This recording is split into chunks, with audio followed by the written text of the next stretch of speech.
Liberdade, igualdade, fraternidade. Desde que se instalou no Brasil há mais de 2 séculos, o ideal maçônico vem atraindo brasileiros que trabalham para a construção de um país forte e soberano. Foi assim na luta contra o domínio colonial, contra a escravidão, contra os regimes que cerceiam a liberdade. Ao longo do tempo, a história dos maçons confunde-se com a própria história do país. A maçonaria é uma instituição essencialmente iniciática, filosófica, progressista, filantrópica e evolucionista. Proclama a prevalência do espírito sobre a matéria. Pugna pelo aperfeiçoamento moral, intelectual e social da humanidade, por meio do cumprimento inflexível do dever, da prática desinteressada da beneficência e da investigação constante da verdade. Seus fins supremos são liberdade, igualdade e fraternidade.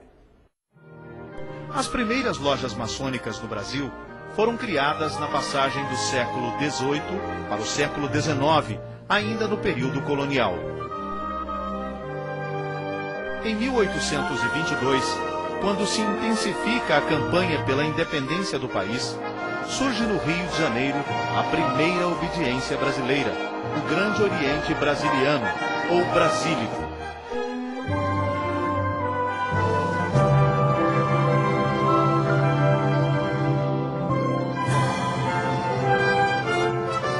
O compromisso dos maçons era claro: conquistar a emancipação política do Brasil e consolidar o sentimento de nacionalidade. À frente do movimento estavam líderes políticos, ministros do reino e o próprio príncipe regente.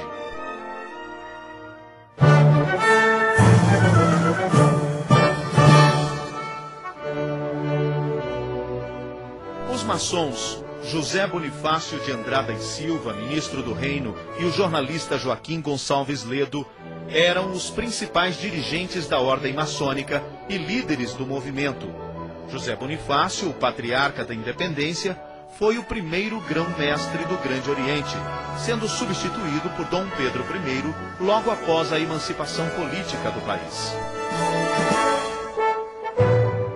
Independente de Portugal, a ex-colônia luta para afirmar-se perante as outras nações. O imperador e grão-mestre vê-se impelido a suspender oficialmente as sessões da obediência maçônica. Em 1831, quando Dom Pedro I abdica do trono em favor do filho e retorna a Portugal, os maçons continuam as atividades. Em outubro, é reconstituído o Grande Oriente. Um manifesto aos maçons de todo o país e às obediências estrangeiras anuncia a retomada dos trabalhos com força e vigor. Com o imperador Dom Pedro II, ainda criança, regentes governam o Brasil. O período regencial apresenta clara efervescência, com revoltas e movimentos separatistas eclodindo por todo o país. Maçons de destaque como o padre Diogo Antônio Feijó buscam manter a nação unida, mas a Revolução Farroupilha, iniciada em 1835 e liderada pelos maçons Bento Gonçalves, Davi Canabarro e Giuseppe Garibaldi, proclama a República Rio-Grandense. Em 1845, o Duque de Caxias, que viria a ser grão-mestre honorário do Grande Oriente do Brasil, pacifica a região. Concede anistia aos revoltosos, que são incorporados ao exército brasileiro com as mesmas patentes que mantinham no exército Farroupilha.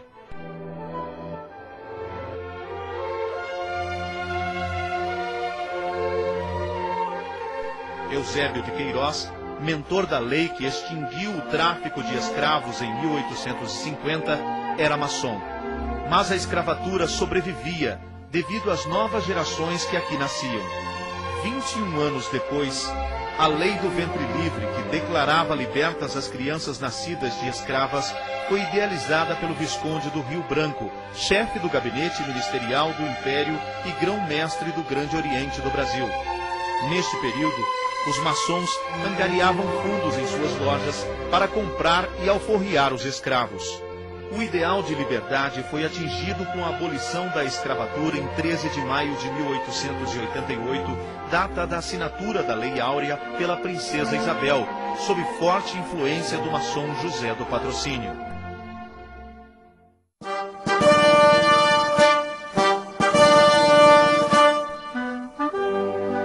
A luta não para.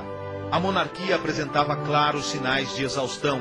Ideais republicanos são defendidos abertamente nas lojas maçônicas espalhadas por todo o país. Considerado o fundador da República Brasileira, o maçom Benjamin Constant logrou consolidar as aspirações da florescente classe empresarial, dos militares e da maçonaria como legítimos representantes do povo brasileiro. No episódio da proclamação, um maçom liderava as tropas.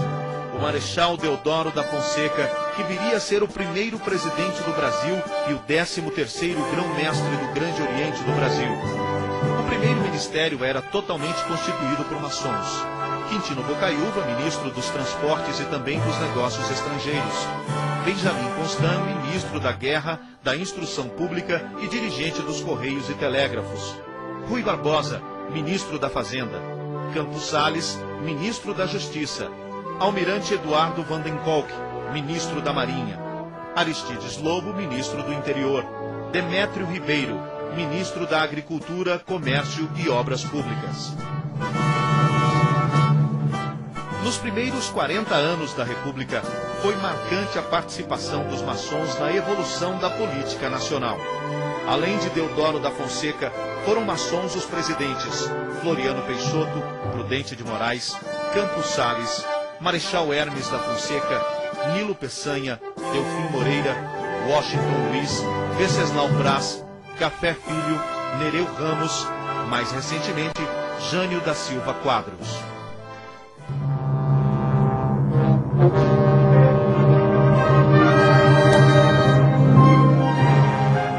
Com a mudança da capital federal para Brasília, o Grande Oriente do Brasil se transfere para o Planalto Central em 1978. As novas instalações são arrojadas, em sintonia com o estilo arquitetônico da cidade. A sede da entidade está instalada em um edifício com 7.800 metros quadrados de área construída. Com mais de 2.000 lojas, cerca de 63 mil obreiros ativos e reconhecido por mais de 200 obediências regulares do mundo, o Grande Oriente do Brasil é hoje a maior obediência maçônica do mundo latino, mantendo viva a chama dos ideais maçônicos. O Grande Oriente do Brasil sempre esteve presente nas ações sociais. Em 1983, preocupado com a formação da juventude brasileira, foi criada a Ação Paramaçônica Juvenil. A Ação Paramaçônica Juvenil é uma instituição para rapazes e moças, filhos ou não de maçons. Esta instituição é voltada para a prática e a difusão dos valores sociais e morais importantes na formação da cidadania. As esposas dos maçons estão presentes e atuantes na Fraternidade Cruzeiro do Sul, uma instituição de cunho assistencial que tem por princípios gerais a defesa dos deveres essenciais condizentes com o amor à família, dedicação à comunidade, a livre manifestação do pensamento, a promoção do reconhecimento e da defesa dos direitos universais da mulher. Preocupado com o futuro da sociedade brasileira, o Grande Oriente do Brasil deflagrou a campanha Maçonaria contra as Drogas, a favor da vida. O objetivo é informar os malefícios causados pelo consumo de todos os tipos de drogas que provocam dependência física ou psíquica, um dos grandes males que ameaçam a humanidade.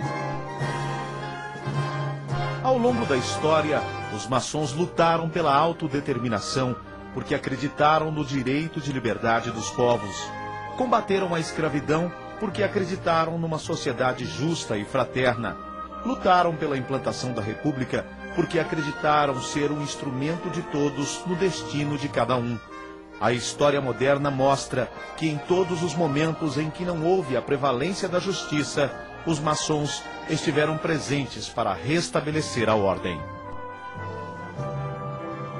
Os maçons da atualidade, inspirados no exemplo de seus antepassados e sustentando os deveres essenciais de amor à família, devotamento à pátria e obediência à lei, prosseguem em sua máxima: liberdade, igualdade e fraternidade.